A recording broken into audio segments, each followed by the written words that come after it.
Okay, so a very good evening, guys. Can you all let me know if you all can hear me and also see a screen? Yes. Okay, good. Today, guys, is our second past paper class. If any of you all are a little unsure of what is happening, now we started this class last Friday, not yesterday, last Friday. Our usual class time is on Friday, but I couldn't do the class yesterday because I had to go to work. So that is why I am doing the class right now from 4 to 6.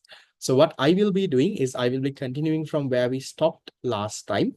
Last week, we did all the MCQs from focus area number 1.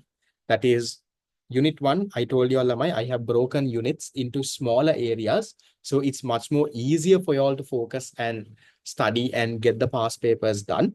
So in terms of unit number 1, the first sub area, which I call it a focus area, is on macroeconomics, positive and normative goods, resources, positive and normative statements, resources, and goods. So covering those 4 areas, we are working on all the questions right now. We did all the MCQs in the previous session. Since it was the first session, I recorded it and added to the website as well. Anyway, I added it onto YouTube. Going forward, I might not add sessions on YouTube. So you make sure that you join the live class. So let me share my screen and let's get started. Going into, so we are,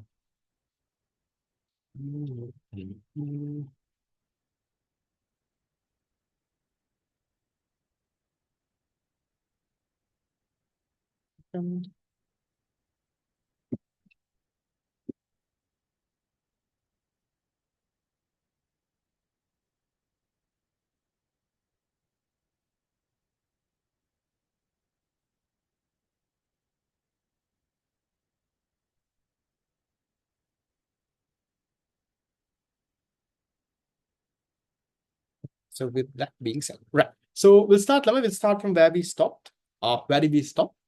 We did all the MCQs in terms of unit number 1. All of that is done. Done. Were all of you all able, to get the MCQs done? Yes. At least if you missed the session, I did send the recording on the group. Hope you covered that. Hope you got the whole part there. Okay. Good. So today what we'll do is, we'll start with the essay questions. Again, we'll start with 2011, go all the way until 2024. So plan today is to finish off these essay questions. And once the essay questions are done, if we have some time, we will then move into focus area number 2. We'll see. That depends on the time and how things go. Now, in terms of the essay question itself, Lamai, I will not be dictating an answer for you.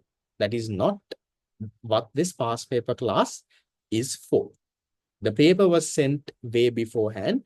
You are supposed to do the questions and come. What I will be doing is, Lamai, I will give you an answer structure and I will be telling you how you can write the answer.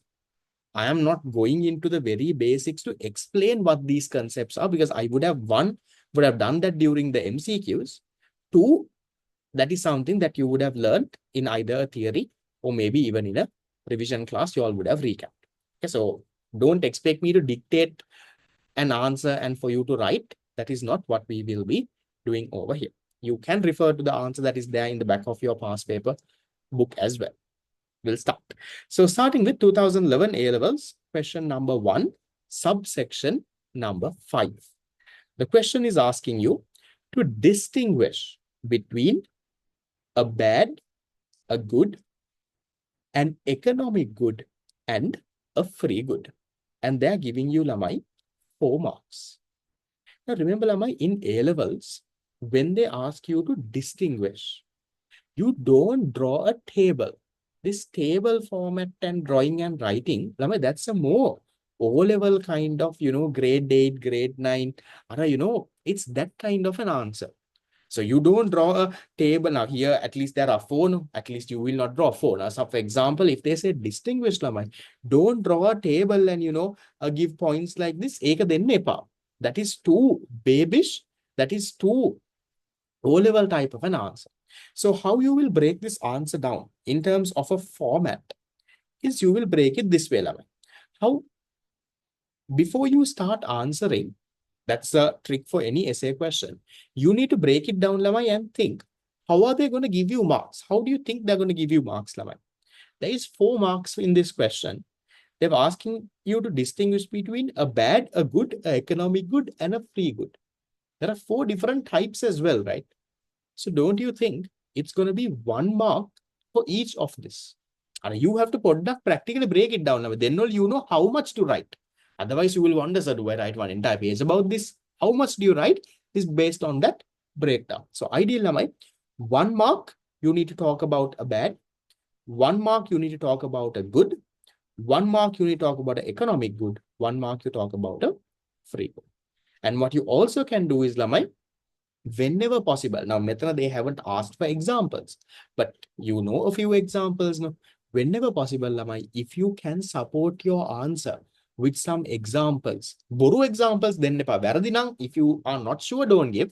But if you know a few examples, even if they have not asked, give examples. Even if they have not asked them, if you can draw a diagram or like a graph or something, draw and show. You always have to, Lamai, make sure that your answer stands out from the others. Remember, when you are writing these A-level answers, Lamai, the person who is marking your A-level paper is not only marking your paper on that day. They are marking, Lamai, at least 100 odd papers on that day. And it's not easy.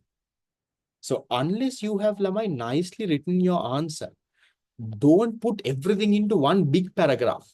Break it, Lamai, so that the examiner can clearly see, this paragraph is about this paragraph is about this. And also write neatly. That is something that y'all don't, okay?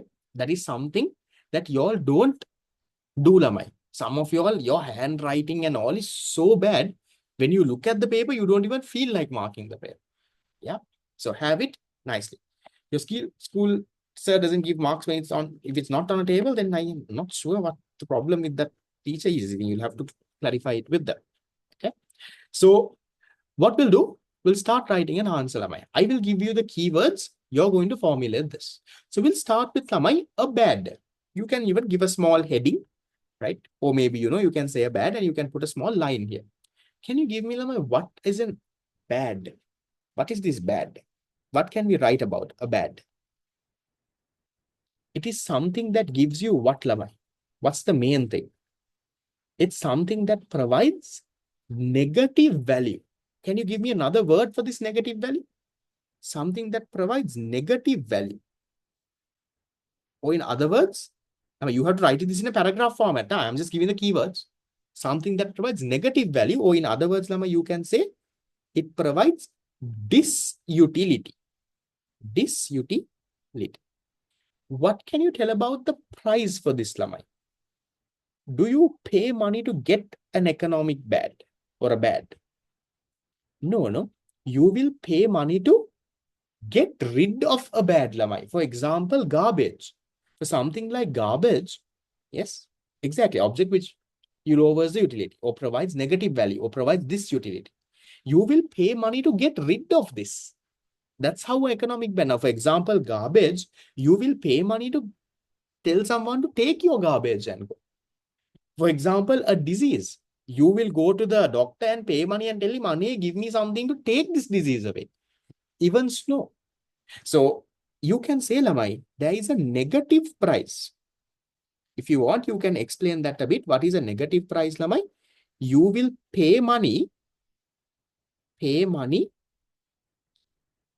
to get rid of it. Now, usually you will pay money to buy something to get it. Here you pay to get rid of it. So if you can give that, right, put that into a small paragraph. Paragraph is Lamai, like 2-3 lines, etc. And then give an example. So example, garbage. You can say diseases, snow, right, etc. 2 examples are enough, Lamai. Yes, you also might be economic bad. Your parents paying school fees to get rid of you. Nice. Okay, then you move into the next one. Alcohol, is it an example, Lamai? What do you all think? is alcohol and all examples. Think, Lama, will you pay money to get rid of alcohol? Alcohol is not an example as an economic bad. Because something like alcohol, Lama, yes, it might be injurious for your health, alcohol smoking. Those are demerit goods. Those are not economic bads. Nothing. Economic bad is something, Lama, that provides this utility. You will pay a price to get rid of it. But alcohol, cigarettes and all, Lama, you pay money for an alcohol bottle. You pay money for cigarettes to buy and consume it. No? That is because you get something. That's why you are salli dila ganne එක. So those are not demerit goods. You can't say alcohol and cigarettes and all of it. Those are demerit goods, not economic bads. You can talk about, pollution. Yes, pollution is okay. Then Lama will come to a good. What can you talk about a good now? What can you talk about a good? Can you give me the keywords that we can formulate our answer? A good is something that provides positive satisfaction, or in other words, Lama, it provides utility.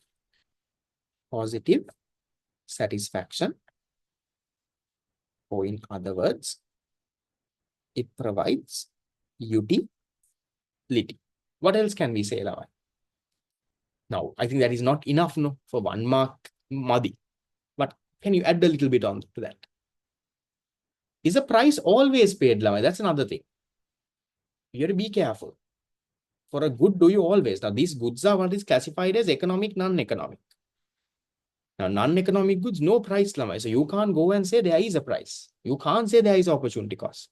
Because non-economic goods also come under this, Lama. You can talk about human wants. So you can say, these can be used to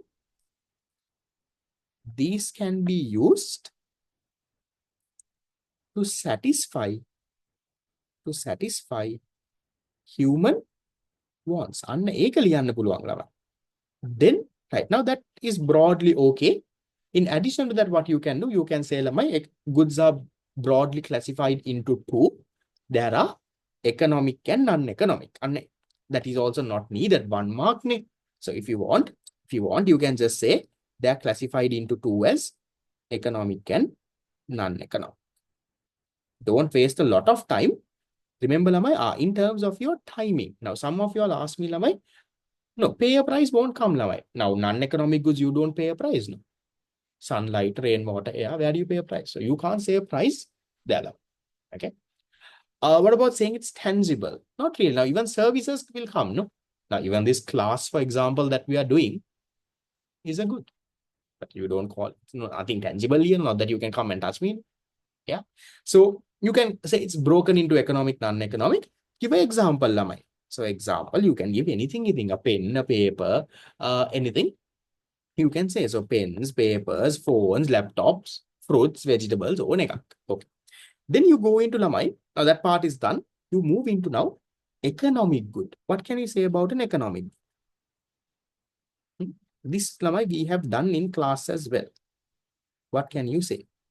Economic goods. Goods that are scarce in nature, or in other words, Lamai, they are limited in supply. Scarce in nature, or we call it, Lamai, limited in supply. What else can you say?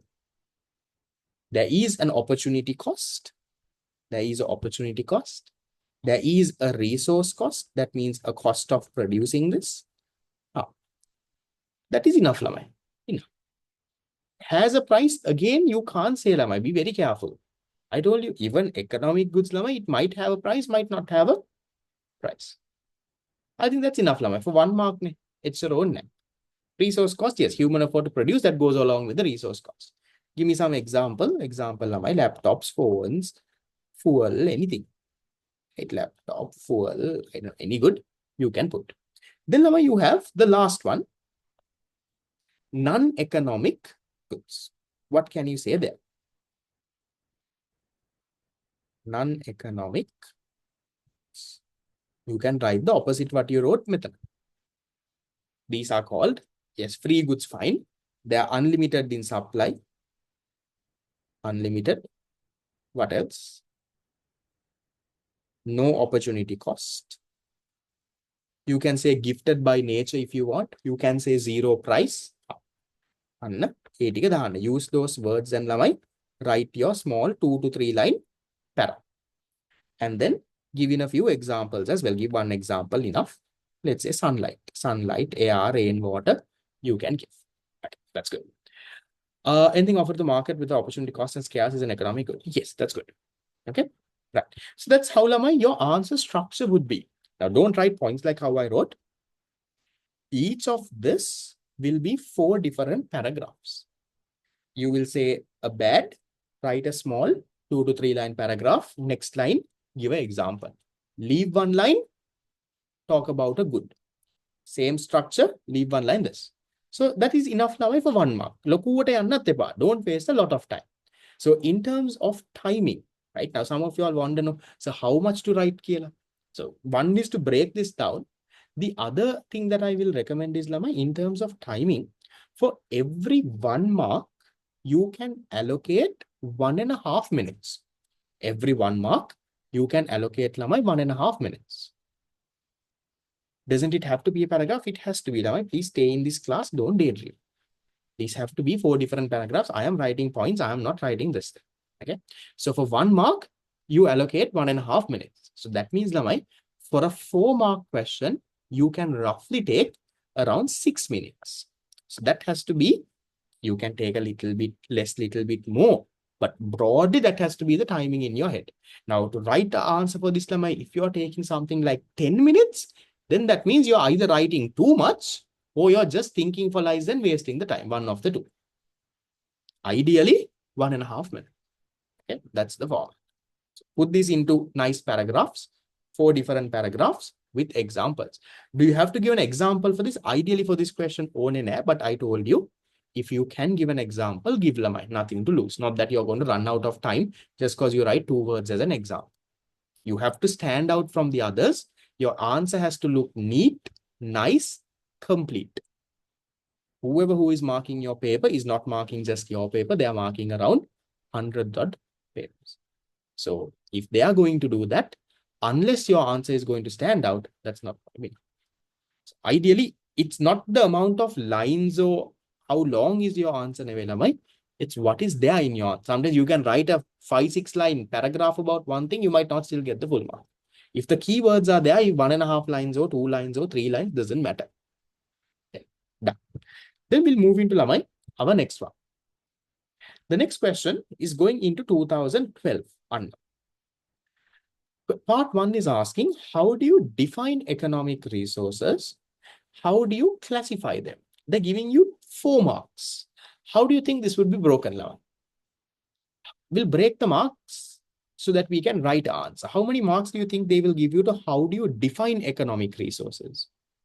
To define economic resources, they might give you around 2 marks. Okay. How do you classify them? Yeah.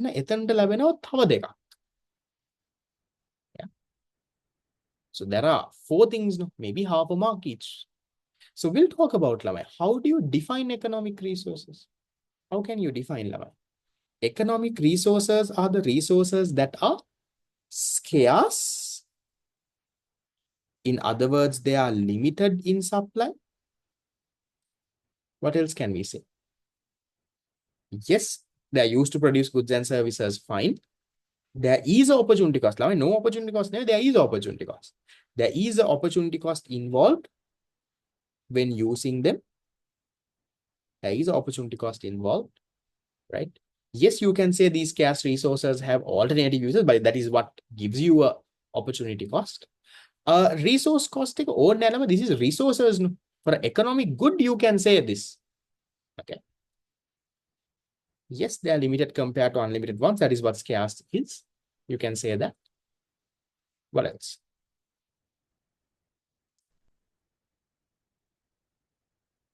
You can talk a little bit. If you want, Lamai, to come to this choice, you can say these resources have alternative uses, right? These resources have alternative uses, and therefore you can't do all of it. Therefore, you have to make a choice. Now, for example, my land, labor, capital, you can do so much of things. For example, with my labor, I can do so much of things, but I can't do everything at the same time. But when I'm doing my class, I can't be doing office work right now. So, right, you can say, therefore, you have to make a choice. So as a result, if you want, you can say there is a opportunity cost that gets created. You can give. Then Lamai, that is enough for 2 marks. You're broadly talking about, they ask you define no. That is enough. We can get that done. And then once you do that, then Lamai, you go into the classifying side. How can you classify? How can you classify? Yes, you can give it as land, labor, capital, entrepreneurship, but can you give the breakdown even before that? I showed you a breakdown, Lamai, in the MCQs. Maybe you can give that breakdown and then further classify it as land, labor, capital. So you can classify them as property resources, and human resources. Property resources, human resources. Property resources can be further divided into what and what? Land and capital. Human resources can be divided into labor and entrepreneurship. Right. Labor and entrepreneurship. If you want, if you really want, you can Lamai give a small 1-line explanation about each of this. You can say land are all the natural resources used in the production process, the scarce natural. Capital, all the man-made resources. Labor, the physical and mental efforts of human beings. Entrepreneurship is what? The combining of all the factors and getting production done. So maybe you can give like a small 1-line onena. Not needed, but if you want to make your answer nice, you have 4 marks. That is 6 minutes. So if you want, you can give. And you can also, maybe if you want, add a small example. Renewable, non-renewable is broken. It's land that is broken as renewable, non-renewable. Natural resources, part of it is renewable, part of it is non-renewable. Give me a second. I have a few questions. Opportunity cost can't be right only. No, opportunity cost is not with everything. No. For non-economic goods, there is no opportunity cost. So here there is opportunity cost. When you use your economic resources, you have to sacrifice something else. Now, I am using my labor to do this class right now. I could have used this for something else. So you have to say there is opportunity cost. And also say that it is limited. A 4-mark question, is it important? What do you mean, is it important?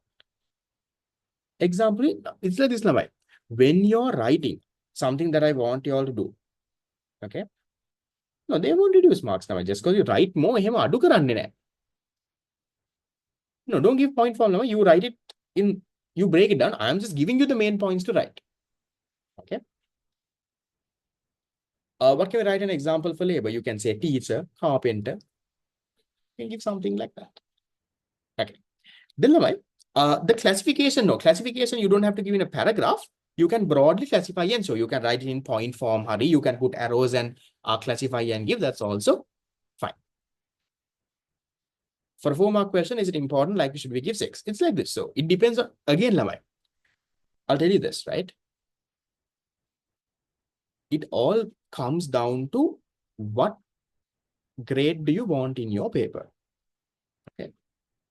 If you want to get a simple pass, I will give you a different answer structure.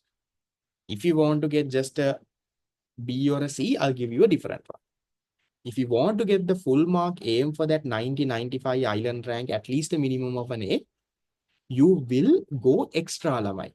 Now, for questions like this, they would have not asked you for example. Marking scheme make example ekata lakunu naha. That's okay. That's all right.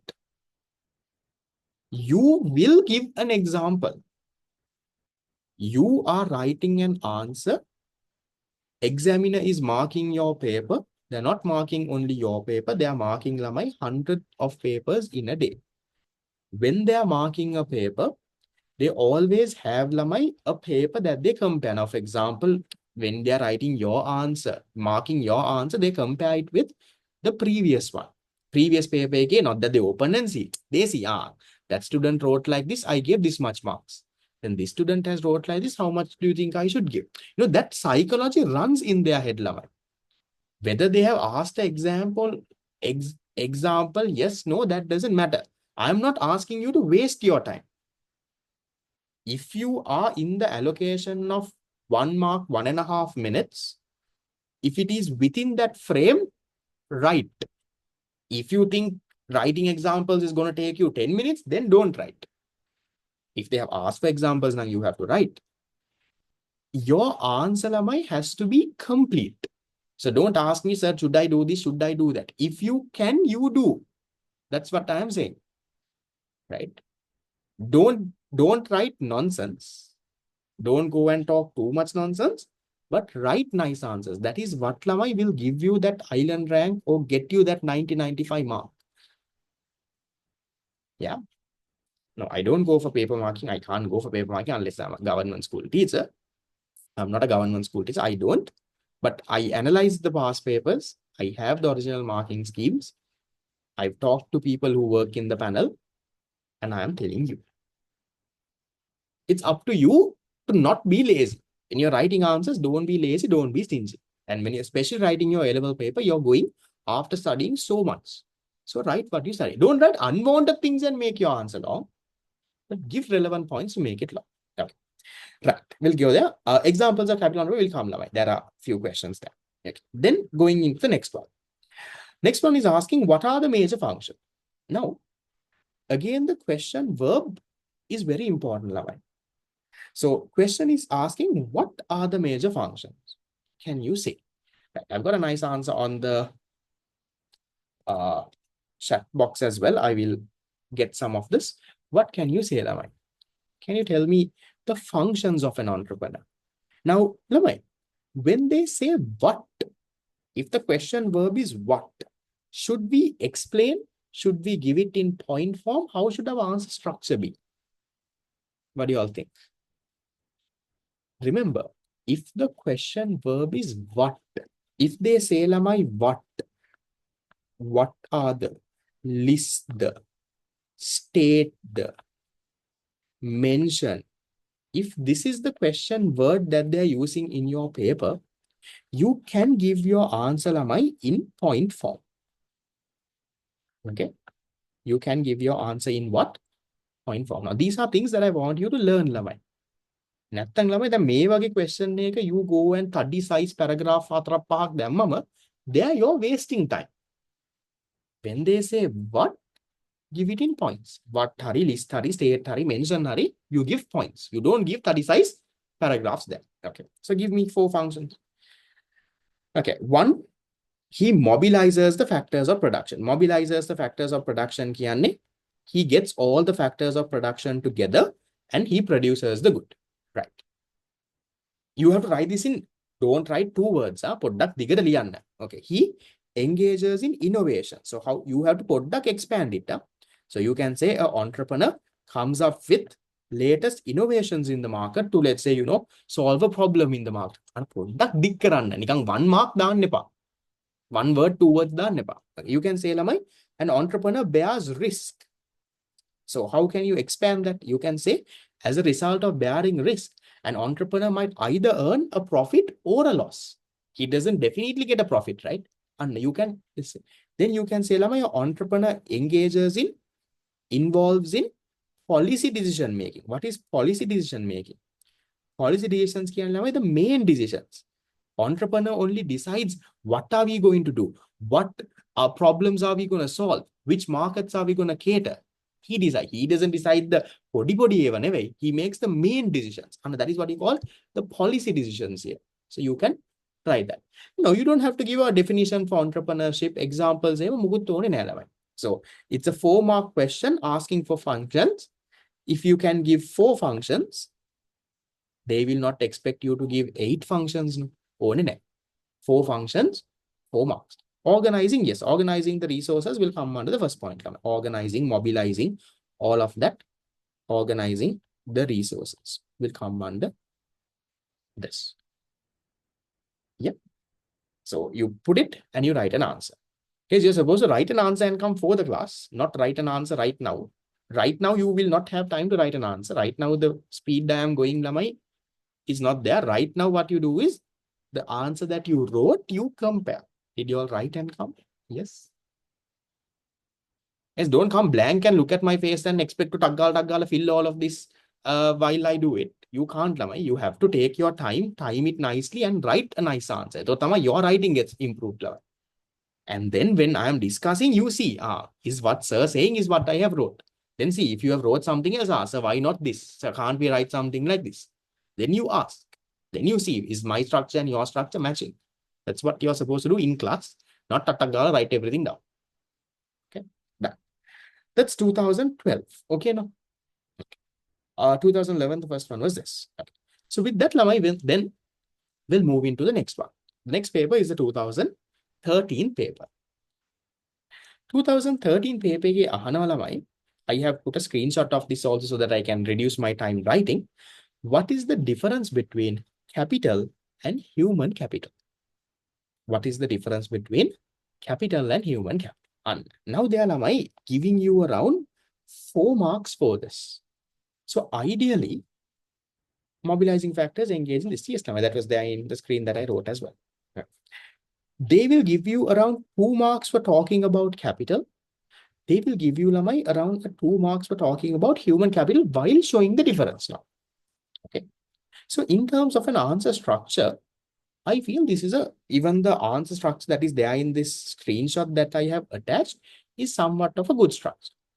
Ehemat nathang, what you can first do is, you can first talk about capital fully, then talk about human capital fully. That is also fine. But this one is also fine. Easy, look at the answer structure here, Lamai. They are saying, first they are defining what is capital. They are saying capital. Don't give a table, Lamai. I will not recommend a table like a format. It's more babyish. Not that they are going to cut marks, Lamai. Table keyword, they will give you marks. Right? I'm not saying that they will cut marks. It's just that you create a very low impression of yourself. Our table like it's like, me podi lamaya grade 5, grade 6 also you draw these tables and give. So don't put that. Okay. I am not sure about business studies. So econ, I will say not go there. Right. So here see, you say capital is a produced factor of production. In other words, you say it's a man-made factor of production. And then these are real assets. Capital is tangible, real assets, right? The factories, equipments, raw materials, it's mainly those. So you have kind of given like a small definition, Netana. You have not gone to detail, like a small definition. They'll give you around 1 mark. Then also what you can say is, if you want, here's this 3rd, 4th, and 5th point, okay, there are specific things, they say here, capital is tangible, right? You can talk about, different things. If you want, you can add those points also into this paragraph. Give it separately. Separately is easier for you. Here, then you go and talk about human capital. What is human capital? Human capital, they're saying, it's the what? It's the knowledge, the skills, the experience that we have, right? Anneva. Okay. Yes, man-made it. That's correct. That's what I just said. So here, it's the knowledge, skills, and all of that people have. You talk about that, Lama, you get another 1 mark. Now you've only gone into Lama, you've only gone into what? You've only gone into like the definition there. Now you have to go a little bit more. Can you say human capital doesn't depreciate? You can. You can say, human capital can improve over time. While you can say capital may depreciate over time. And you can give that as a nice difference. Now, if you take something like factories, machines, they will depreciate over time. Value will go down. But human capital, Lamai, compared to being depreciated, it can go up. It can increase over time. With time, Lamai, you get more experience, more education. So, and you can write that. Put that, Lamai. Those are good points. Then here, you can say here, human capital is less tangible. Again. Nothing to touch or feel in human capital. Then physical capital. Then human capital has characteristics of both labor and capital. And you can give some point. And see, unlike investments in human capital, investment in other forms of capital, investment in human capital is tied to a specific person. So you can say intangible, yes. You can say less tangible or intangible. Then you can say ළමයි capital can depreciate කියලා. Capital can depreciate.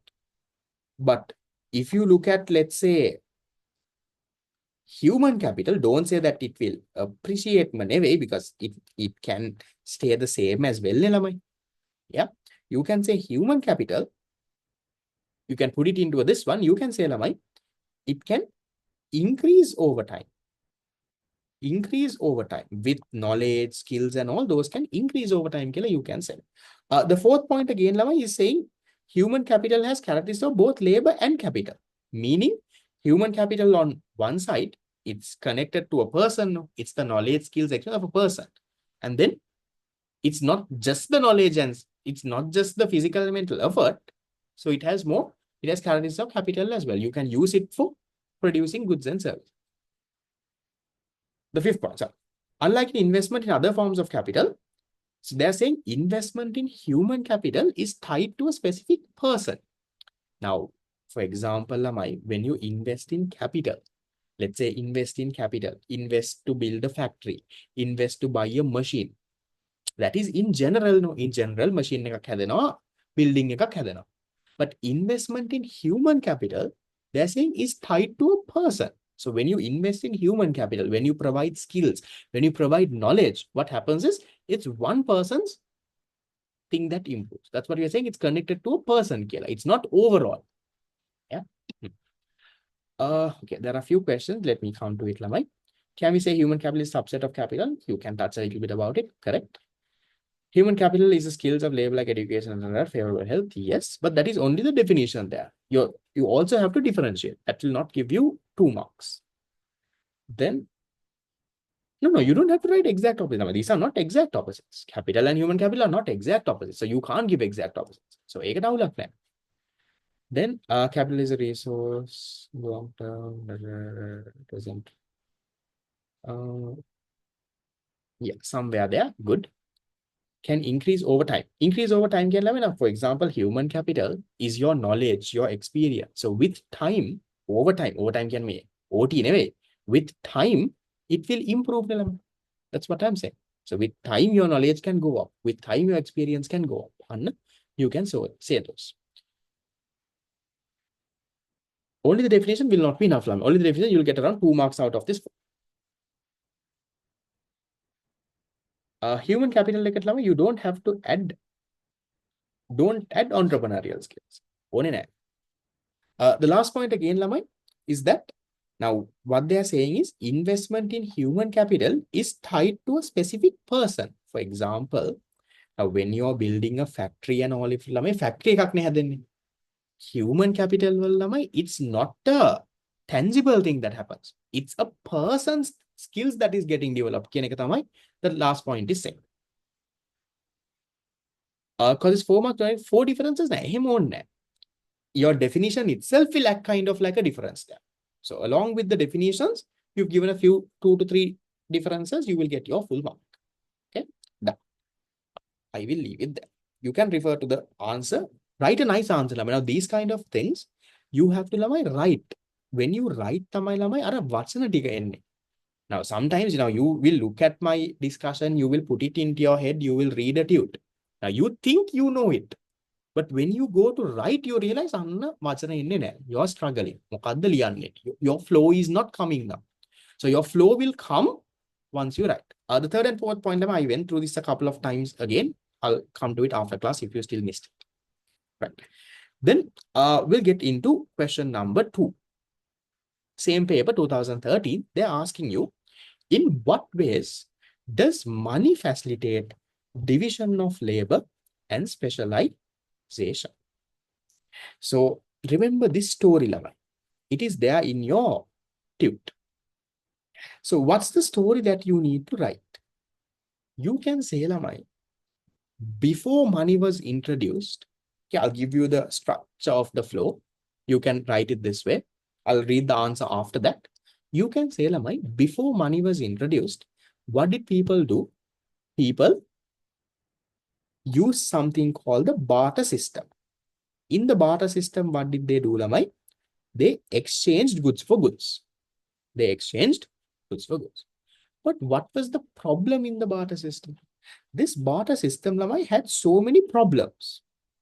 So many problems. You had to have double coincidence of bonds, there were storage issues, divisibility issues, there were so much of things. So as a result of this, what happened, Lamai? Exchanging goods were difficult. Exchanging goods was difficult, Lamai. When you have barter system, there is so much of problems, the valuation problems, so it's very hard to exchange. So as a result, what happened, Lamai? People were discouraged to specialize. People didn't like to specialize. What people did was, "Amaru ni lama exchange karanna." You try to produce everything because you try to make your own vegetables, grow your own vegetables, sew your own clothes. ඔක්කොම ටික ඔයාම කරගන්න හදනවා because if you specialize, let's say you only sew clothes, specialize in clothes, it's very hard for you to give those clothes and get what you want. Amaru. So many problems. So as a result, what happened, Lamai? Specialization was discouraged, Lamai. People tried to do everything on their own. So then what happened? In a situation like this, in a time like this, Tamai, Kauda Ave, money was introduced. So money was introduced. Now what happened, Lamai? When money was introduced, all the problems in the barter system went off, no? Now you don't have to have that double coincidence of bonds, storage issues, divisibility issues, mukut ne. You have money. So now what happened? The problems in, I'll just say BS, barter system, was eliminated. I'll put a cross. So now what happened? When the problems were eliminated, Lamai, now it is very easy to exchange. You can produce whatever you like. You can taggal exchange it and get whatever you can. So it's very easy to exchange. Now exchanging goods and all is very easy. So I'll just put a tick there. It's easy. As a result, what happened, Lamai? Now people started specializing. If it's very easy to exchange what you have. So if I am good at sewing clothes now, mama full time hadanne clothes. I don't go and grow vegetables and I don't go and do all of that. What I do is I produce clothes. Then I take my excess clothes, I sell it in the market, get money. With my money, I buy whatever I want. So that is where specialization was encouraged now. So with money coming in, now people like to specialize. They like to do what they are good at. And people kept on doing what they are good at. What happened, Lamai? Now, large-scale production started. I am specializing in clothes. 1 year down the line, now I have made, Lamai, a large-scale factory. Mama clothes hadala mama clothes expert pela. What do I do now? Now mama hadanawa clothing factory. So large-scale production. This factory started, Lamai. Large-scale production. Then in this large-scale factories, what you started doing? You started practicing division of labor.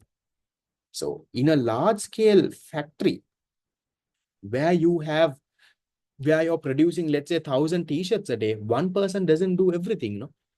There is a cutting department. Some people are only cutting. Some people are only sewing. Some people are only buttoning. Under division of labor. So that is how my money facilitated specialization and division of labor. So this story, you need to put it into a paragraph, break it nicely, and write it for 4 marks. This is what is there in this answer as well. I will not read this answer word by word. You can read this answer. You get a screenshot if you want to. You read the answer. But the story that I explained is what you need to put. Therefore, people were not specializing. So money came. The problems were eliminated. Now people started specializing. Large-scale production started as a result. And then under division of labor came into play. So you put that nicely, you get your 4 marks. So that's 2013 A levels, question 1, subsection number 2. Done. Give it in a more paragraph format. I will write it like that. Without explaining the points, can I write medium of exchange, encourage investment? No. Not a good enough answer. Okay. Previous one to take a screenshot. It is this. So with that, then we can move into the 2014 paper now. 13 is done. We'll move into 14. Leave line between paragraphs. Don't be stingy with these things. Anyway, paper they are giving you know in the exam. Leave lines because it's easy for the marker to see the difference. Okay. Why was specialization discouraged? Because the problems in the barter system. It's very hard to exchange your goods. So if you only produce clothes, your excess clothes මාර අමාරුයි ඒක ගිහිල්ලා exchange කරගන්න. You had to have double coincidence on bonds, storage issues, so many problems. So what you did was you produced everything. Then you produced little clothes, little vegetables, little everything. So you weren't specializing. That's what happened. How many points should we give? There's no how many points you should give. I can break it into a few paragraphs, put it for 4 marks. This story that I talked about is what you have to, what has to be in your answer. Okay, done. We'll move into the next one. 2014 A-levels, question number 1, sub-question 2. How does entrepreneurship differ from other factors of production? 4 marks. So what you can do is, you can give 4 differences, no? They'll give you, they will not expect to give you 8 differences, half a mark each, then 1 difference you can give. So you can give this in point form, paragraphs only. So can you give me a few points? From the characteristics of this itself, you can write down. What can you say? Define known element. You can write. What can you say? So you can say, what can you say? Okay, you can say an entrepreneur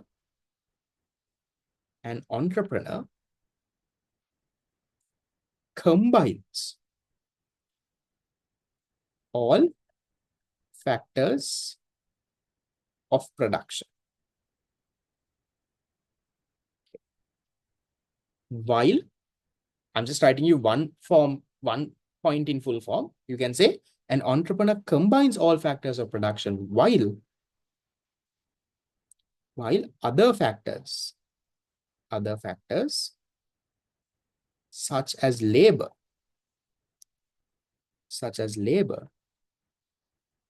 are employed in this production process. So entrepreneur is the one who combines, other people are just employed. The capital is being used, labor is being used, that's what he's saying. While labor, such as labor, are employed in the process. So that can be 1 point. And A wage points you have to write. So other points I'm not going to write in the screen. You would have written. So what are the other points? Let's discuss. 1 point you can talk about is the risk. You can say an entrepreneur bears a risk. He might either receive a profit or a loss. However, other factors of production are guaranteed of a return. If you provide land, definitely rent labena. Labor do not wages labena. If you provide capital, you get interest. Definitely you will get. But an entrepreneur, you provide entrepreneurship, definitely you will get profit. If you're unsuccessful, you might get a loss. That's why we say entrepreneurship has a risk. So you highlight that. That could be your second point. What else? You can talk about an entrepreneur engages in innovations. An entrepreneur will come up with new things. He will try to solve problems in the market, come up with new ways, efficient ways. He will do that. But others don't do that. Other factors like labor, they will just do whatever they are asked to do. That's it. Then you can talk about entrepreneur makes the policy decisions. An entrepreneur is the one who makes the main decisions. And the other factors, what do? They simply follow it. Entrepreneur says, make a karumu, labor is like, I will do this. They follow the decisions and you can give that. So you can put those 4 points. The first point I wrote it fully, other points I didn't write it fully. You expand, you have to write. You can say, entrepreneur makes the decisions. Yes, you can say it is implemented by labor. Fine. That's also fine. Do you have to define entrepreneurship here? Not needed. You don't have to go into a definition and say what is entrepreneurship, what are the factors, it's your own in it. Okay.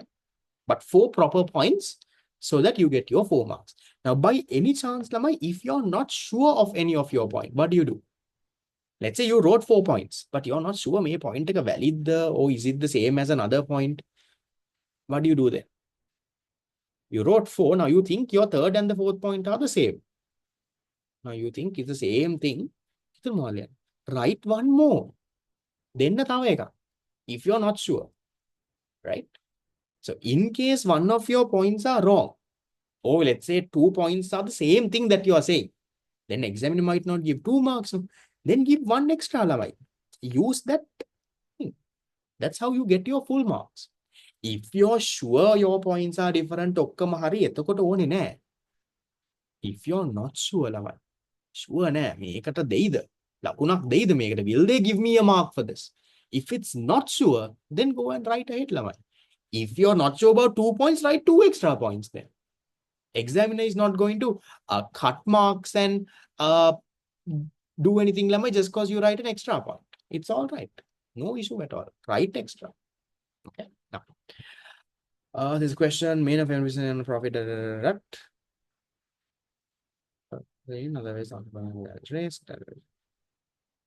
Better if you can break it into now in this thing without putting all of it into one paragraph, break it into 4 Then whoever who is marking they give you the 4. You put it into one big paragraph, they have to dig deeper into the paragraph and see whether there are 4 differences. That's hard. So that structure is very important. Don't put it into one paragraph there. Risk and innovation again, entrepreneur bears risk. He can get a profit or loss. Others don't, right? Others, they get a guaranteed return. Innovation, entrepreneur comes up with new innovation. Others don't, right? They just do whatever they're asked to do. Can you use TPEX? Don't use TPEX. I don't think any paper you can use TPEX. 1, you waste time. 2 is, I don't think you're allowed to. Accounting or any paper you can't. Then going into this, the next one. Question number 3. Distinguish between capital and investment. Distinguish between what? Capital and investment. Right. Now, what is capital?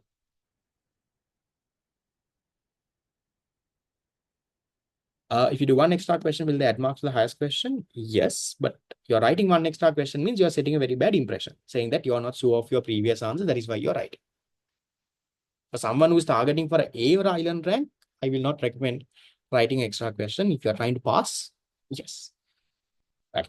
So what's capital? Capital, you can say, are the man-made aids used in the production process. Then you can talk about it facilitates production, underwrite. Okay. Then what can you talk about? What can you say about investment? Investment is the process of doing what?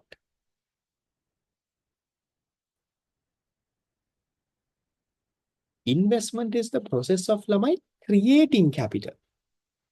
Investment is the process of creating capital. You invest to build a new factory. You invest on a new machine. So investment is what?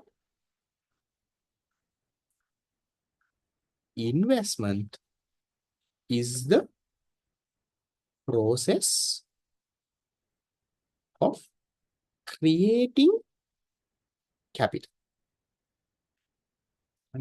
So ideally, like your previous question, are capital and human capital distinguished? You can give like a format like that.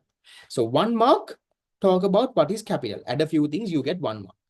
Another 1 mark, talk about what is investment. Right. Now you have to go into more detail, look at what the difference is. Here, investment, we're not talking about money investment. Then what can you say? How many of you remember this stock concept and flow concept?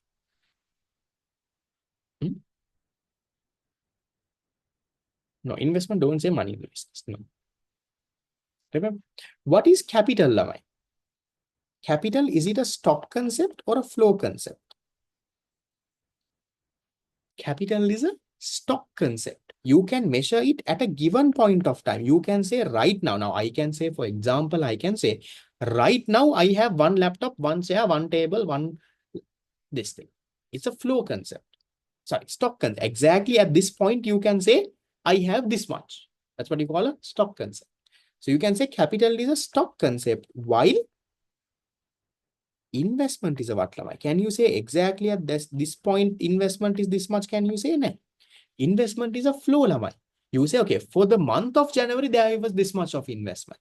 For the period of, so you measure this for a period. That's why we call it a flow concept.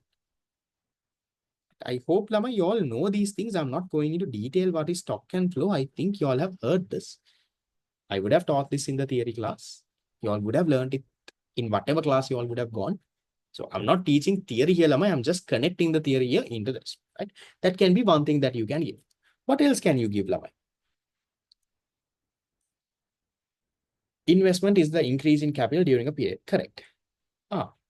Very nice. You can say, Lamai, capital gets depreciated. Depreciates over time, right? Capital depreciates over time, building and all of it, it will depreciate. Then what can you say? Investment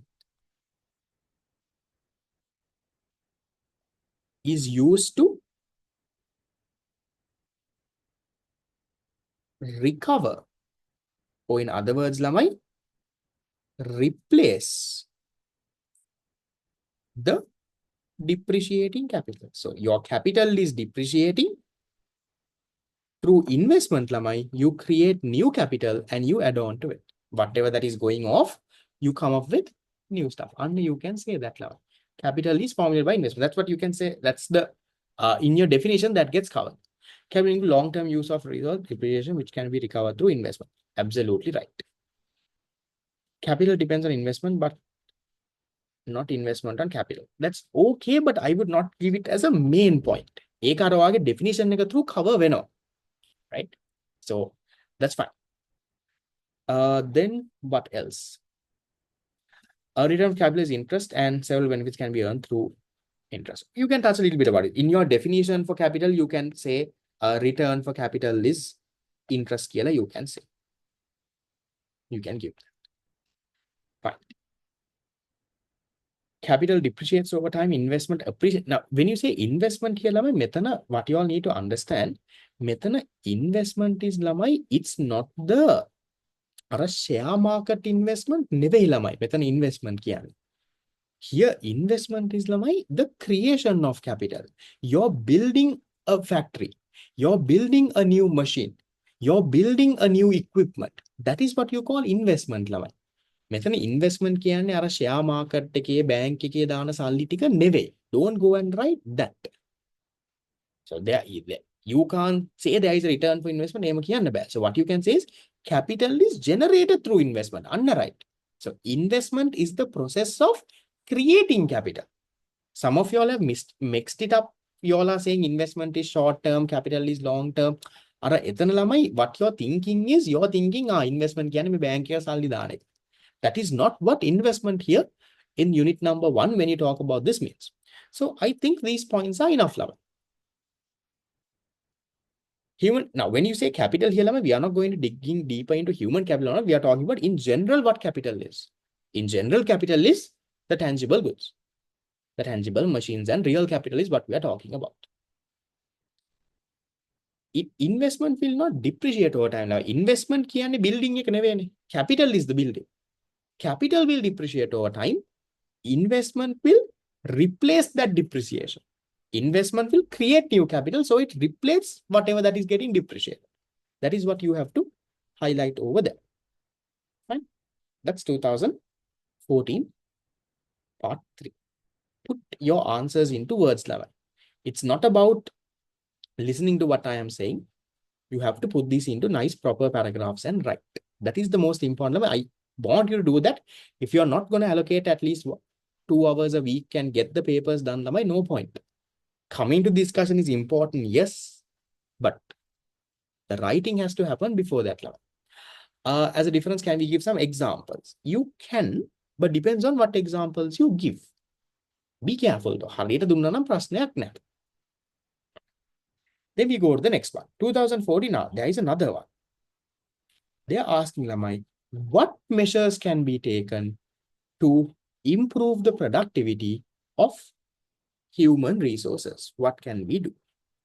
What measures? Explain karan no. I told you question verb is what. If it's what, you can write point form. So can you tell me, Lamai, how can you improve the productivity of your human resources? You can provide education. Provide education, right? What else? You can provide lamai labor. Labor, anyway, provide training. If you want, you can combine 1 and 2 together. Lamai. Provide training and education. So training, and you can put development. Provide training and development. We can say organize training and development programs. What else can you do? You can lamai motivation. Through motivation, you can improve productivity, right? How can you motivate? You can increase pay, provide incentives, and so provide incentives. You can put all of them. How else? Bonuses, promotion, yes. Then provide better technology. If you can give them with better technology, updated machines, then they will work faster. And you can do that. Yes. Inculcate better discipline. Fine. You can talk about this. So encourage division of labor and specialization. That will also help. Division of labor and specialization. That will also make them more productive. They will be more faster. You can talk about that. Spend on research and development. Yes, good income will come under the first, this one. Higher income.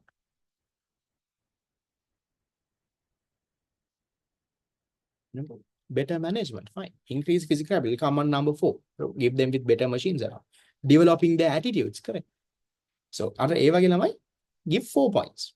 It's a 4-mark question of good employee-employee relationship. Good. So, 4 points. Favorable health, improve productivity. Okay, you can say take measures to ensure that the employees have favorable health. That can improve the productivity, because if they're sick and all, they can't work. Welfare will come under motivation. Then that's points that you can, main points that you can write. Favorable working environment, shape. Give the, always prioritize the main ones first. I would say the ones that I've written over here could be the main ones. Some of you all, yes, have sent me some other ones that are there in the chat box. Looks correct. Give the mains one first. Ita passe lamai give. And also now this is again 4 points. No. What I would recommend is, it won't take you 6 minutes to write these points. So write 1 or 2 points extra. Come on. So even if one of your points are wrong, let's say it's not in the marking scheme says don't give marks for this. So at least if you've written 1 or 2 points more, you're on the safer side. So don't stop at 4, because you're not running out, right? You know, overall, this is what is there. You have 4 marks, 6 minutes. So 6 minutes will take your time and write. That's that. Any previous question you missed, I'll come to it at the end. These are some old questions that I have to keep on going up and down. We'll get into the next one. Okay. 2014, that one is done. Right. We'll do 15. After 15, I'll give you a small 5-minute break to walk around, get some water if you all are not fasting, get water and all, and come. We'll try and finish as much as possible until 6. By 6, I will finish. Okay. 2015, part 1. Explain using examples the difference between a free good and an economic good. Same thing, Lamai, we did this in an MCQ, right? What did they mention? Mention you can give 4 points, no problem. Okay, right. So here, Lamai, how are they going to give you the marks now? Break it down. They're saying explain. So explain, it has to be paragraph format, right? But what's the format? Explain with examples. So you first, Lamai, talk about what is the free good or economic good, 2 marks each, but they're also giving you examples, they'll be marks for that as well. So ideally what you can do is first talk about what is an economic good, right? Give a small paragraph, 2 to 3 line paragraph. For that, you will get 1.5 marks. So you know what is economic good now. We have done enough questions. Goods that are scarce, araka, maker. You can give answers that we talked of before. Give me a second. Okay. Then you have to give an example. For the example, they'll give you 0.5 mark. So economic goods, you can give laptops, phone, table, chair, then you go into free good. Free good, or we call it non-economic. Now you have to show the difference. So you can say, now how you can write your paragraph is you can say, on the other hand, now you have written economic good. No? You say economic goods are goods that are scarce in supply, opportunity cost, araka maker, and you have given an example. 2 marks done. Now, your next paragraph, you can start it by saying, on the other hand, you're differentiating. No? They are saying, no, show the difference. On the other hand, a free good is a good that has unlimited supply.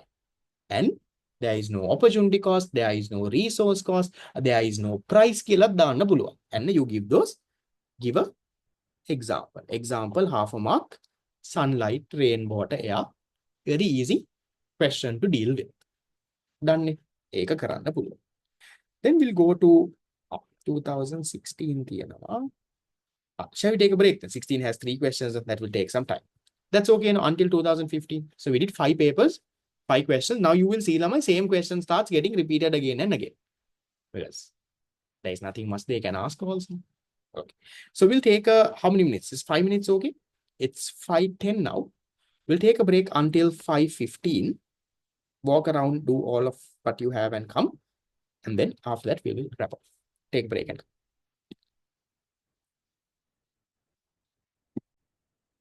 Okay, let's get started and we'll get going. Coming into 2016 A-level, question number 1, subsection 1. Okay. So the question says, what are the 4 categories of economic resources? Give an example for each. Easy. So you don't have to break it into property and human known. 4 categories: land, labor, capital, entrepreneurship. Okay. Now, what can you give as examples? For land, natural resources, mineral oil, forest, gold, coal. Furniture, furniture is not land.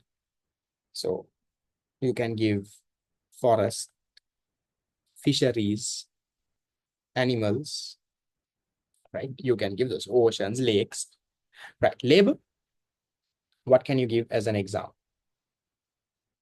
So you can say a doctor, a nurse, a factory worker, a carpenter. You can give something like that. Teacher, so teacher, carpenter,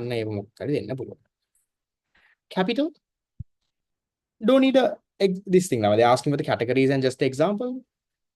There's a fly roaming around. If you want, you can give an example, but only they haven't asked. No need a division of mental and physical labor. Then capital, machines, buildings, okay. Entrepreneurship, what can you give an example?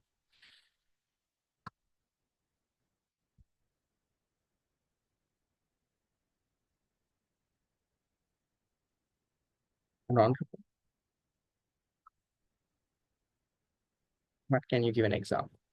You can say, so owner of this one, a store owner. If you want, you can give a name also. You can give a business owner such as Elon Musk. CEO is not an entrepreneur. You can't say CEO. Right. So you can say, for example, you can say something like this. Let's say a business owner such as, if you want, give an example. Or you can say a store owner, factory owner, something like that you can give. Give me a second. This fly is roaming around. Hold on, give me 1 second.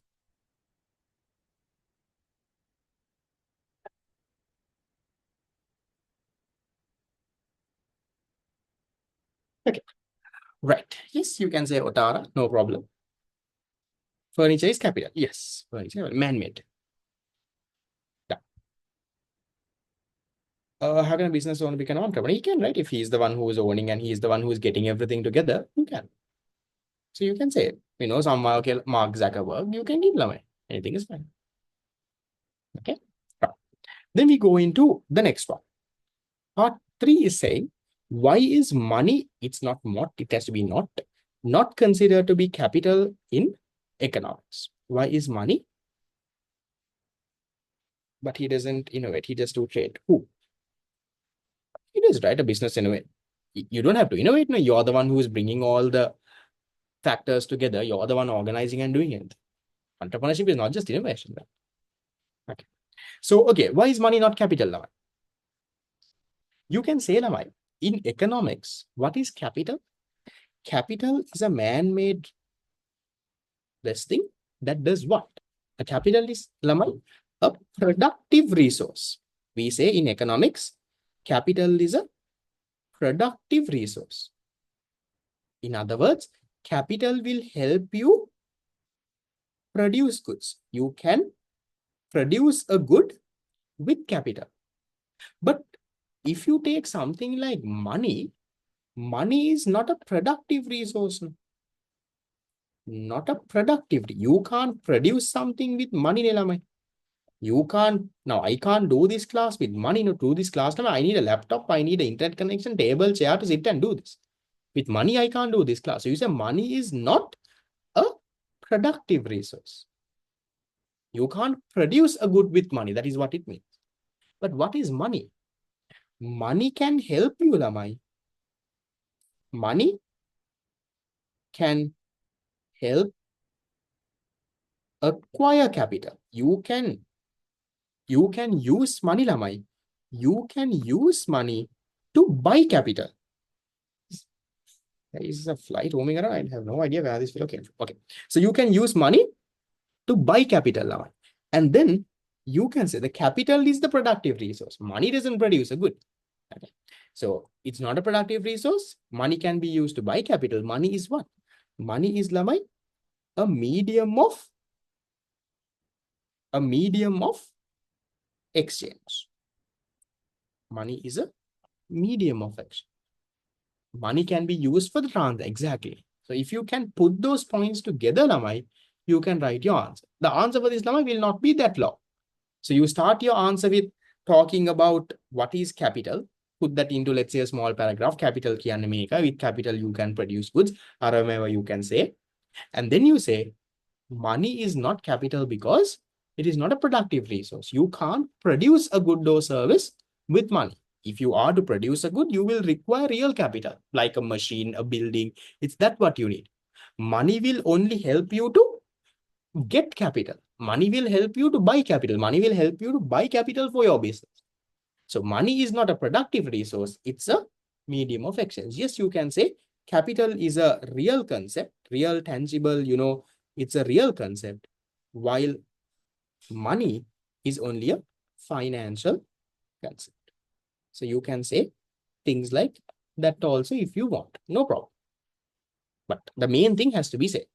Money is not capital because it does not have a direct contribution. Don't say direct contribution. What does the direct contribution mean?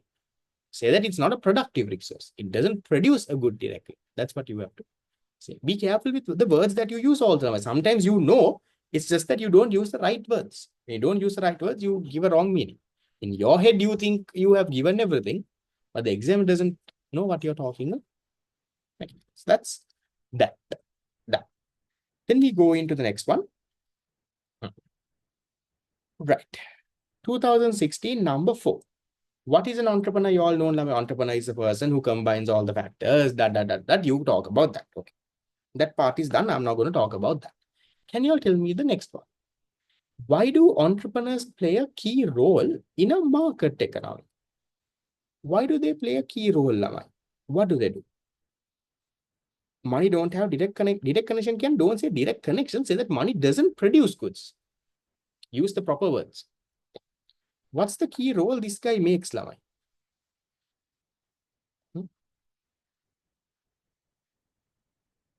You can touch on the functions, Lamai. What does he do? So an entrepreneur, what does he do?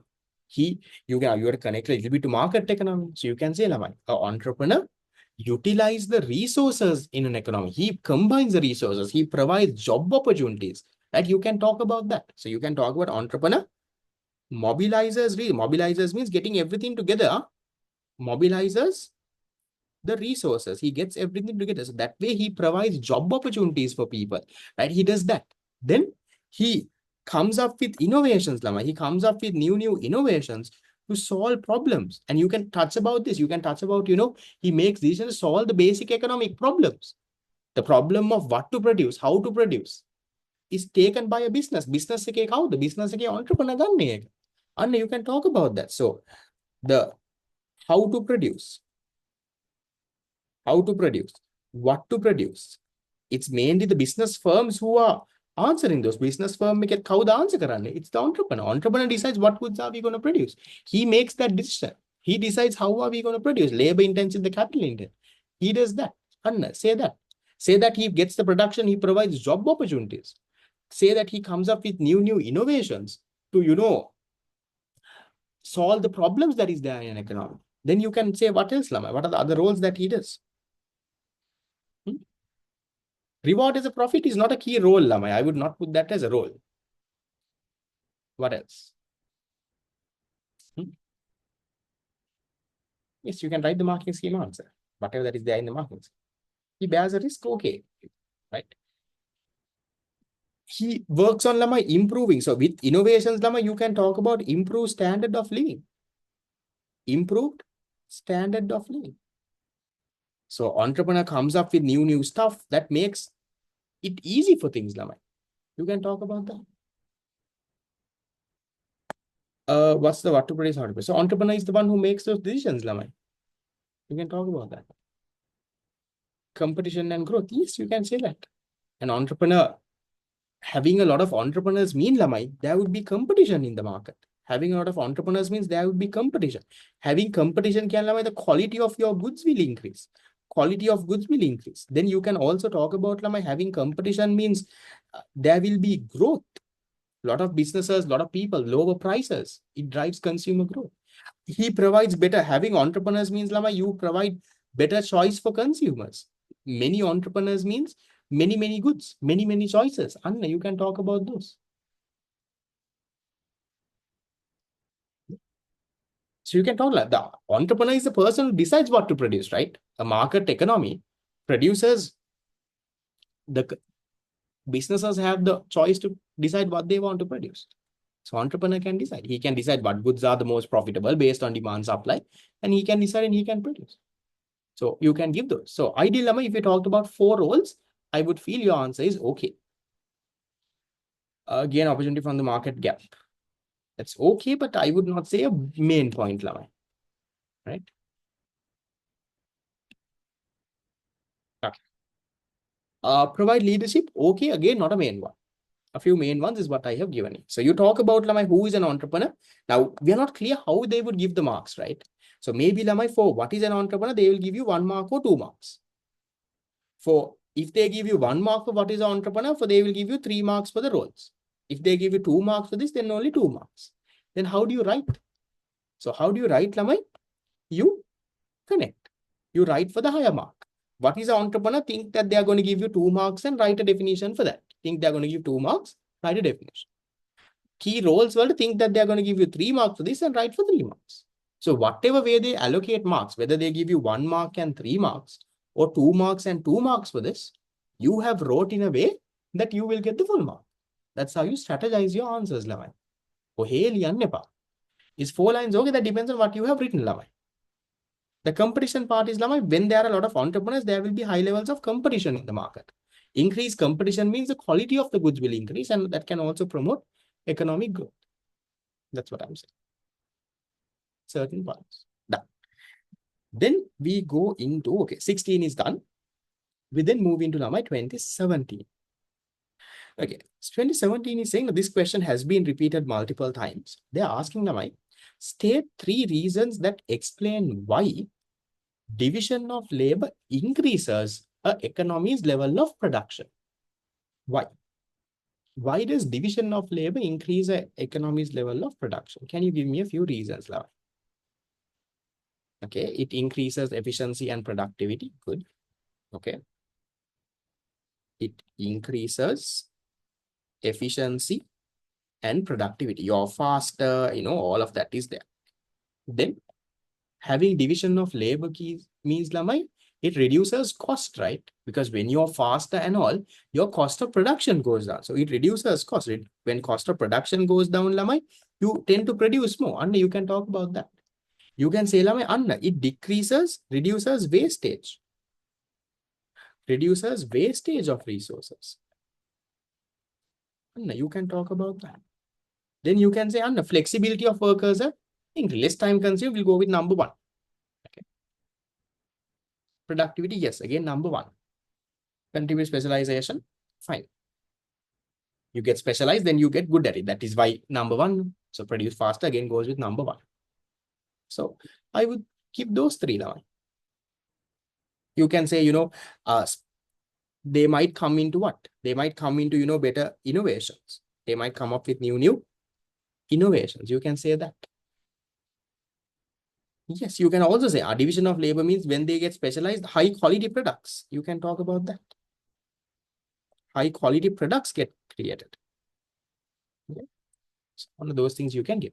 You can write in point form now. The question verb is state. Now I told you this before. When the question verb is state, you can give point forms. So give around 4 points. They are saying 3. You give around 4 if you are not sure. So in case one of is wrong, anith එක backup එකට තියෙනවා. Done. Then you go into the next 2018. Okay, easy lamai. 2018, can you tell me which question did we write these differences? Can you give me the previous question number, go and refer and write the same answer? What distinguishes entrepreneurship from the other factors of production? Or from labor or from the others? We wrote 4. Can you give me the question number? 2014 A level. Question number 1, subsection 2. Yeah. So same answer that you wrote over there, you can write over here. I'm not going to discuss. It's the same question repeated. Done. Then we go to the next one. Now, 2018 part 5, question 1, part 5. If you are not charged a price, okay, if you are not charged a price for the consumption of a good, that good must be a free good. Do you agree with this statement? Explain your answer. What do you all think? First of all, when they ask you, do you agree or not? You have to say, Lamai, do you agree or not? Yeah, start with that. Yes, I agree. Or I do not agree. Yes, if you are not charged the price, that good must be a free good. You do not agree, Lamai. Hey, Manani. You can't agree, Lamai. You say, no, I do not agree. Why don't you agree, Lamai? So you can now explain this. You can say, right, if there is no price, yes, it could be a free good. Right? So let's say if there is no price, the good can be a free good. Can be a free good. Example, sunlight and all of that, rain, air, water. But there can also be monadlamai. Why are you not agreeing with this then? There can also be economic goods. There can also be economic goods where there is no price, right? Give some examples, Lamai. Examples like what? Your school textbooks. Even this class that we are doing right now is an example. I'm not charging a price. So your school textbooks, free textbooks, your school uniform that you get, free uniforms you all get. So those are economic goods. Even those are economic goods, Lamai. Do you charge a price? Is the consumer paying a price? No. So just because there is no price, you can't say that is a free good. Yes, free goods don't have a price. Hurry. But that doesn't mean every good that doesn't have a price is a free good. Never. This class that we are doing is not a free good. It's an economic good. I am using my resources. I am using my time and money and energy and all of it and doing this class. Right? Yes, even the COVID-19 vaccine that you got for free. During Corona time, you got COVID-19 vaccines for free. You got for free, but that is not a free good. That's an economic good. So you have to say that. Okay. One scheme, it is a different answer with a yes. No, if you're not charged a price, that good must be a free good. Do you agree? You can say, I do not agree. It depends on how you word your answer after that. You can say, yes, you half agree that thing, but you say other way around as well. So broadly, just because you don't have a price, that doesn't mean it's always a free good. That's what you have to say, Lavan. Is that clear?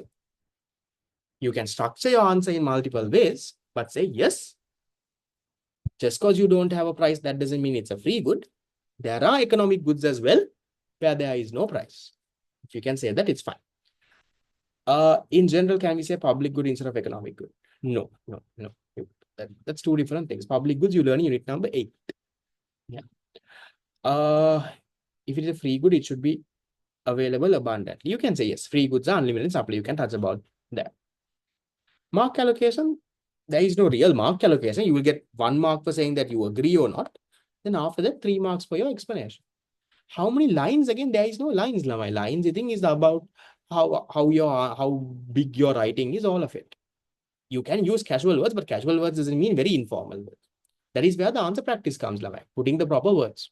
So put this into like a proper, maybe break into 2 paragraphs. This one can be 1 para, saying that, look here, there are non-economic goods like this, which are free goods. They don't have a price. Example, sunlight, rainwater, there is no price. So yes, those goods are called free goods. But then you go to another para and say, but there are goods like this also. There are goods like what? There are goods like the free textbooks provided to students, the free uniform provided to students.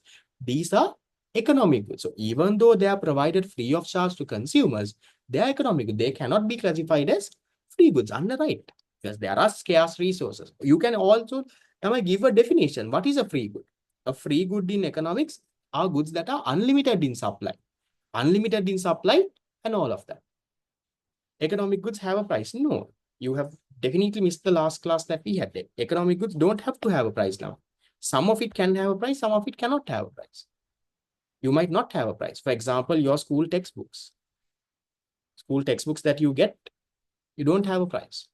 Share the PDF after class. I will not be sharing the PDF after class. You come to class and you learn it now. That is not scarce, called free good. Yes. So you can define that. Give a small definition. You can get a 1 mark there also.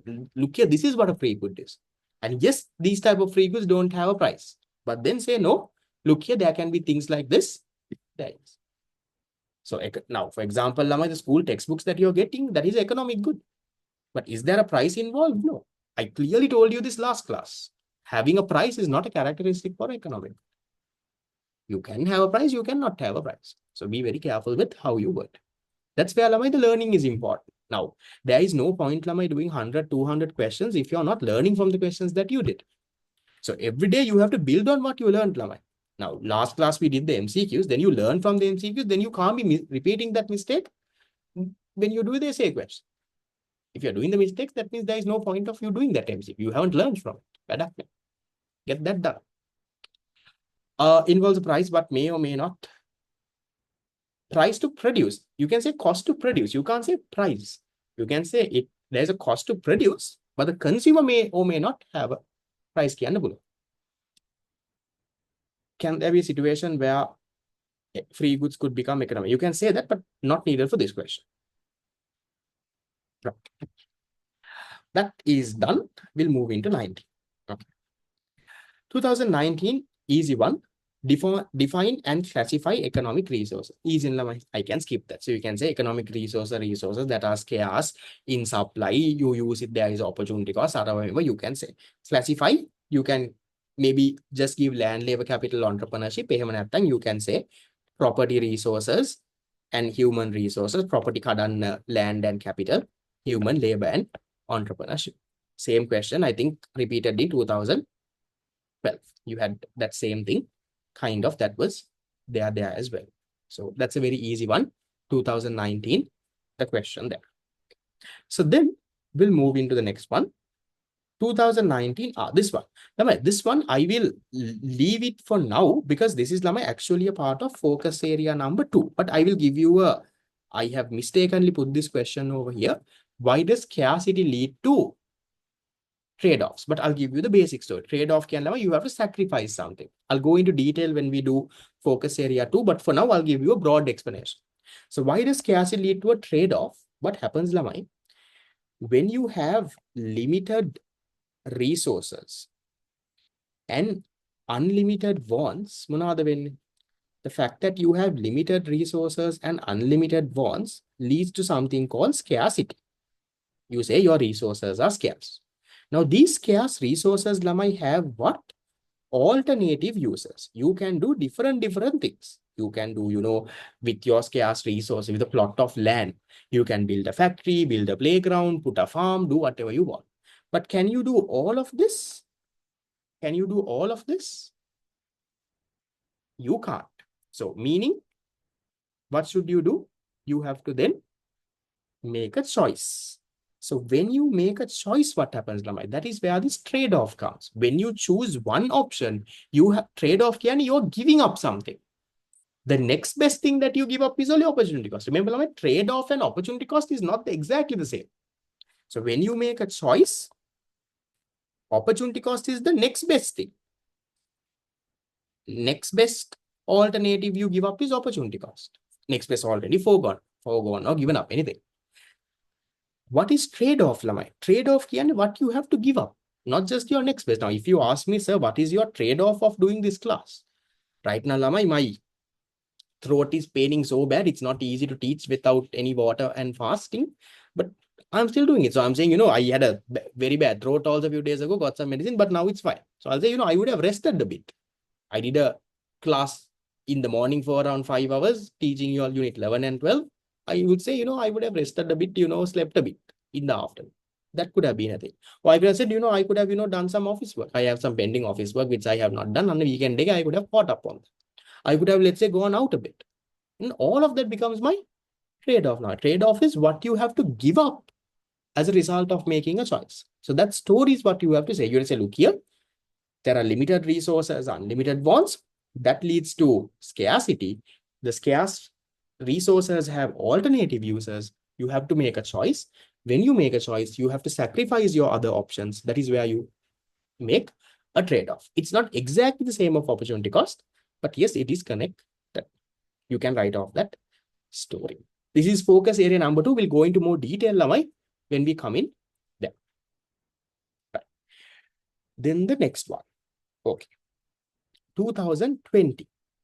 Explain why division of labor causes an increase in the level of production in the economy. Same thing was there before. They asked you state 3 reasons why this increase. The only difference here is now you put it in a paragraph. Can you all do that, Lamai? 2017 A levels. We discussed this question. Can you give me the exact question number? We discussed around 4 or 5 points. Question number 1, subsection. Subsection 2. 3. 2 or 3. 2. Question 1, subsection 2. So we wrote points over there. What you do here is, Lamai, you expand on those points. You make it into paragraphs. Now that is a skill that will come by writing, Lamai. In your notes or anywhere, ඒ වගේ detail කරලා දීලා නැතුව ඇති. So you have to learn to write. So what you can do is, Lamai, you can, maybe Google a little. If you're very bad at writing, Google this a little. See what is there in the internet. Read it. Copy and paste paper. Read, understand. Read around 3-4 pages that is there. Read around 3-4 pages and then come and write nicely. Expand your answer and write. Because only when you write, Lamai, your English gets better. You get the words to write. Nattang, Lamai, very bad English, very bad flow. You have to nicely have that answer in. Okay. Now, we'll work on all of that when we start the fast track. We will do enough and more papers. It will come. Okay. Then going into 2021, easy. Outline 2 characteristics of land as a factor of production. Outline 2. Can you give me character? Outline is a little longer than state. So outline you can give the main point and product explain that in like 1 to 2 lines. What can you say? Immobile, right? So land cannot be. So what can you say? What is immobile, Lamai? You can say land. You can't move it around, right? For example, like a river or a tree or a forest or whatever. Animals you can move, but don't take animals. In general, land you can't move. So cannot be. You explain that, Lamai. Podda give some examples and you say, cannot be moved. The return as rent, Lamai, I will not give it as a main one. I will not put it over here. Don't put that. Okay. You can say, Lamai, supply being inelastic. It is not easy. It is not easy. Supply being inelastic. You can say that it is not easy to increase the amount of land. You can say, Lamai, gifted by nature.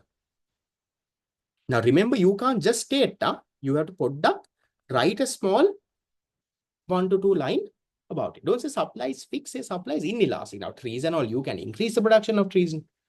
Non-uniformity, fine. Ability to improve productivity, fine. So you write your point podda give a small 2-line kind of explanation. That is what you call the yes. Scarcity, I will not give it as a main point. Any economic resource is scarce. So when they say outline 2, give the main 2. Don't talk unwanted stuff. So if you're unsure, give one more, give 3. Return rent, don't give that. That is not a characteristic that you will put. Don't put that. Done. Payment land rent, don't give. Okay. Productive land can be increased, you can explain on. Yes. Okay. Then going to the next one, 2022.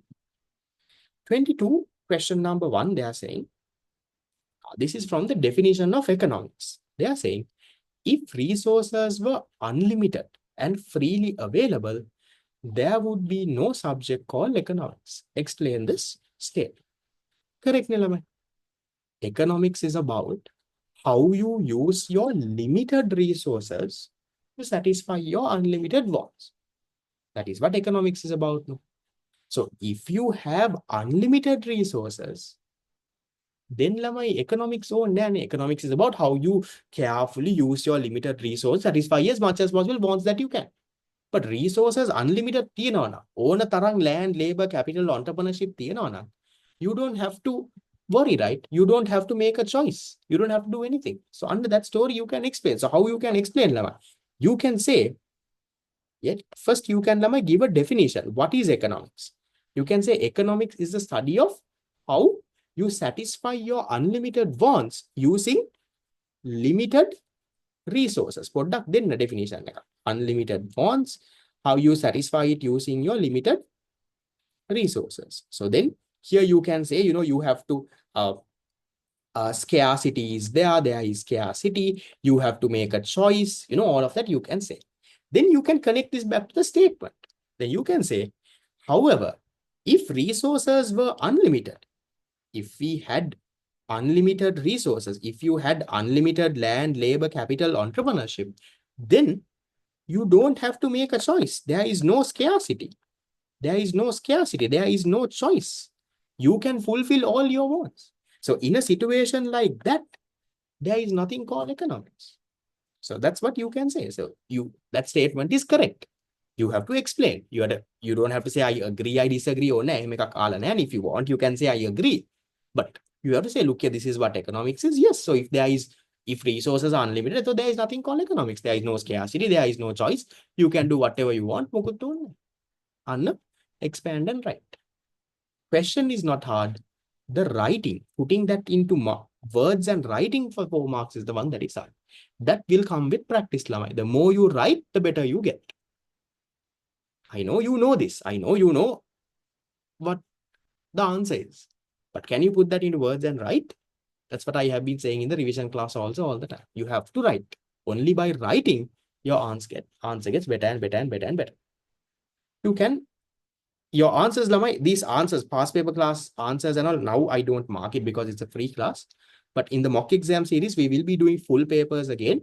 The full papers I will be marking and so you will get feedback, you will get marks, where to improve, what not to improve, what not to do, you will get marks there. Can we give characteristic for land as no need of cost? No, not a main one. Okay. Right.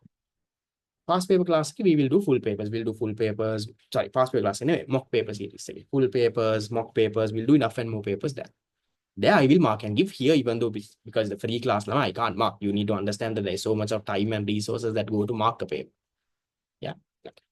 Then going into the next one. Right. Interesting one. Explain the role of technology and entrepreneurs in the utilization of resources of a country. Role of technology and entrepreneurs in the utilization of resources. We'll break it down, Lamai. What is the role of technology of utilizing your resources? What is the role of entrepreneurs? We'll start with one, technology. I'll give point forms, Lama. You expand into a paragraph because the question is saying explain. So how can technology help with the utilization of resources? What happens, Lama? No, fast track is different, mock paper is different. No, I will not be doing past papers. There are enough my papers that we will do. Past papers I am doing over here. I will not be discussing these past papers again anywhere else. What can you do with technology, Lamai? You can talk about, right. One thing you can say, Lamai, technology gives you access to the latest information. So you can make, Lamai, informed decisions, right? You can talk about that. What else can you say, Lamai? Look at your marking scheme. Come on now. Look and write. Give me some points. What can you say? Technology can improve the productivity, Lamai. It can improve productivity. So it can, reduce the time taken to produce, right? Reduce the time taken to produce goods. And you can say that. Okay. What else can you say? It reduces wastage. Right? You can say that. Right. Technology, Lamai, improves communication. Because of technology, Lamai, you can improve communication. Now, for example, emails, let's say even Zoom meetings. If you take, Lamai, in a production process, if you take a factory, Lamai, the meetings, getting a call, sending an email, all of that, you can talk about those, right? That's how it can help use your resources better. Technology can help with, Lamai, coming up with innovations. So you can, give around 3-4 points. You can expand, Lamai. This is actually a difficult question. This question for 6 marks is a difficult one, but break it down. Yes, you can talk about cost effectiveness. Fine. Right. That's a technology. Now, can you talk about entrepreneurship, Lamai? How does entrepreneurship help with utilizing your resources? Can you give some points there? What does an entrepreneur do? How does an entrepreneur help with using your resources better? An entrepreneur, Lamai, creates job opportunities, right? Creates job opportunities. He comes up with new innovations. So then your resources can get used better.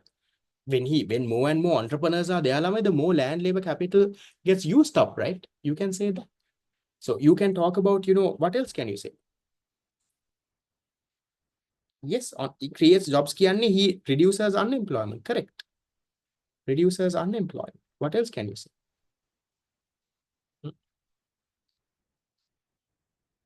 So an entrepreneur, Lamai, will guide your resources, right? He will make sure that everything happens properly. So that makes your users.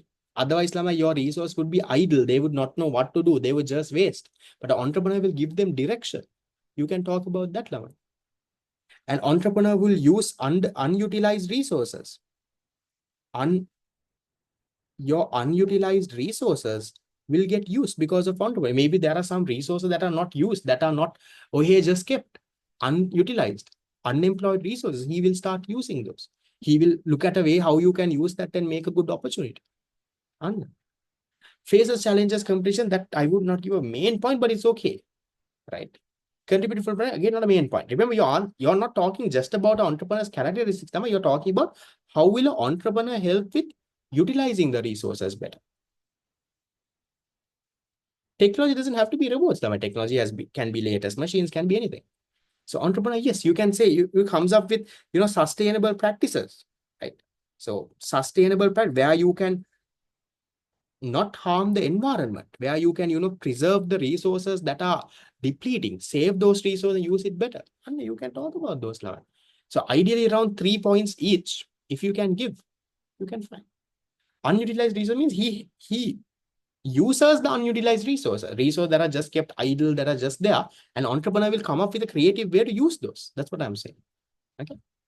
You can refer to the marking scheme. Marking scheme also has some points. Ideally, I would say 3 points. Now, 3 points can be 40 points. This is explained. So 1 point can be around 2 to 3 lines. So 2 to 3 lines, that is 1 point.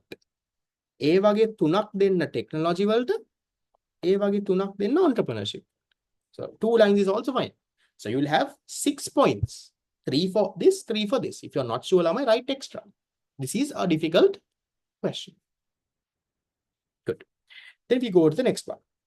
2023. We should be able to finish Taggal. We have 23 and 24. Now we have 3 more questions after this. What is meant by renewable resources? Give an example for such. What is renewable resources, Lamai? Resources that do not get depleted over time, right?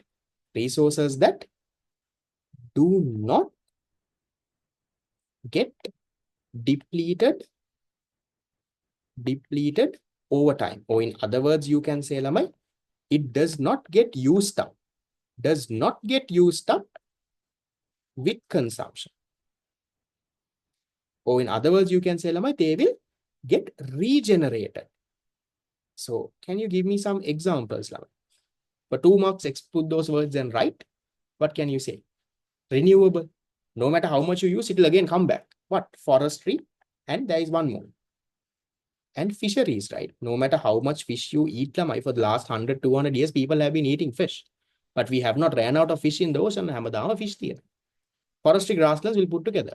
For the last 200, 300 years, Lamai, we have been cutting down trees, making furniture. But have we run out of trees? No, trees grow back. That's what you call renewable resources. It gets regenerated. It doesn't get used up. It generates back. Okay, so 2 marks for talking about it. 1 mark for an example. 3 marks. Done. Then the next one. Same thing, Nilamai. How does division of labor contribute to increased productivity and efficiency? So coal, no. Coal is non-renewable. Coal doesn't get regenerated. So what can you give here? How does division of labor contribute to increased productivity? How does it contribute to increased productivity, Lamai? When there is division of labor, how does it increase productivity? What can you say, Lamai? It will reduce the errors, reduce wastage, reduce the amount of time taken. Okay. It will improve the quality because you have been doing the same thing over and over and over again. It can, reduce the cost. So you can give points like that. And you can say that is why it will increase productivity and efficiency. It reduces the number of errors made, reduces the amount of resources being wasted, and the time taken will start to come down. You're much faster. The quality of what you produce. You have been now, for example, Lamai, think below. I have been teaching econ for the last, I don't know, let's say around 7 years. I've been teaching. What class I would have done 7 years ago and the class that I'm doing now, Lamai, the quality is much more higher. So that is division of labor. I don't go and do everything. No, I just specialize in econ, just teach econ. So I've got better at what I do. Quality improves. You can talk about this. So I would not like very short points, Nevelama. Your point can be like 1 to 2 line points. And Evage, give around 4 to 5 points. Done. Then the latest A-level paper. This is a very disappointing paper. Look at the questions. Define economic resources and free resources, providing 2 examples of each category. If they ask how, you don't have to explain very much in detail. Small explanation is fine. Okay, just see, Lamai, weren't these 2 questions there? This question was definitely there in previous papers. So if you have done the past papers and gone, you can, Lamai, get this full marks. Economic resources, free resources, examples. Which one? 2015 1.5 mark for explanation, half a mark for example. I do. Can you put that? Let me know the exact question number. You can go back and refer. 19 had one. I remember like 15 also had. The one just before the break, 19. Okay, 19. Okay. So that's that. Okay. Go back and refer. I'm not going to go through. 15 also should have. Then, Lamai, wasn't this also there, Lamai? The difference between labor and entrepreneurship. Same 3 marks. Where did we write this? This is the 3rd time this is coming. Can you give me the year, Lamai? I'm not going to explain anything. It makes it boring. 2000. Yeah. So free good is, Lamai, free good is, sorry, economic resources. So resources, same story, Lamai. So sorry, if that was good, it's the same story. Economic resources that are scarce. There is an opportunity cost when you use these resources. You can talk. Free resources, unlimited, same story. The good and resource, you just change the point a bit here and there. This one, 2014, 18. We have one in 18 also. So see, that's the whole point that I want to show you. When you keep doing the past papers, go on and on and on and on. Predicted questions and all we'll talk about in the final seminar, too early for now. But you realize, Lamai, same thing comes. Now, what you need to realize is when your question, now this is 2025 is not there, no? 2025, economic resource and economic good is not the same. Lamai. Resource is the land labor capital. Good is the pens and pencils and all of it. You use the resource to produce the good. Resource and good is not the same. But limited in supply, opportunity cost, that characteristics are applicable for both. Okay. So what I want you to do is, Lamai, the whole point of doing the past paper is to understand the trend and improve your writing. So if this question comes back in your year, you can write. That's why you're doing it, Lamai. Why are we doing this class? Why am I doing this completely free and telling you all to come? Because that's how important it is. You realize, Lamai? Now just think, a student who did A-levels in 2024, if he has done the past papers and gone, these two questions that came from this area, Lamai, aren't they the same? Yes, you can replace goods and reserve, right? You can write it, right? If you've done the past papers and gone, Lamai, that's 7 marks there, guaranteed. Same question. I will show you the same thing in other sub areas as well. That's the whole point. That's what will happen in your year also. In your year also, Lamai, you will get the same thing. So keep doing questions. Revising. Learn the theory first, then do as much as possible questions. Without knowing theory, don't go and attempt questions. You're going to be lost. Right. So I will leave it there, Lamai, at this. We wanted to finish this. I want to start focus area 2 if we had questions, but didn't have much time. That's all right. We are on track. We have 6 months to go. We will finish this. Total econ paper is out of 2. Right. So with that, we're done with focus area number 1. Next paper, Lamai, will be focus area number 2. Do the MCQs, essay questions both and come. We will be able to finish it in the next class. See you all next week, most likely on Friday. If I move the class around, I might sometimes move around. I will let you know. Okay. See you. Bye-bye.